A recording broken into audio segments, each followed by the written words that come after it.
இன்னைக்கு நம்முடைய தலைவர் அவர்கள் கழகத்துடைய துணை பொதுச் செயலாளர் அத்தை கனிமொழி கருணாநிதி அவங்க தலைமையில் ஒரு குழு அமைச்சிருக்கிறாங்க, தேர்தல் அறிக்கை தயாரிப்பு குழு. அந்த குழு தமிழ்நாடு முழுக்க பயணிச்சு மக்களை சந்திச்சு அவங்களுடைய கோரிக்கைகள், குறிப்பா மகளிருடைய தேவைகள் எல்லாம் உணர்ந்து ஒரு தேர்தல் அறிக்கையை தயாரிக்க இருக்கிறாங்க. இன்னைக்கு திராவிட முன்னேற்ற கழகம் அந்த குழு அமைச்சோன்னு அண்ணா திராவிட முன்னேற்ற கழகமும் போட்டிக்கு ஒரு குழு அறிவிச்சிருக்கிறாங்க, தேர்தல் அறிக்கை குழுன்னு.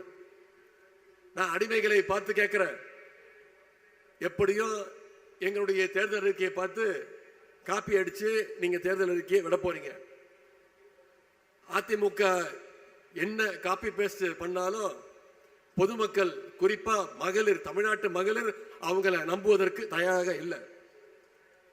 ஏன்னா திராவிட முன்னேற்ற கழகம் தான் என்னைக்கும் சொல்வதை செய்கின்ற அரசாகவும் செய்வதை சொல்லுகின்ற அரசாகவும் நம்முடைய திராவிட மாடல் அரசு செஞ்சு காட்டி இருக்கு.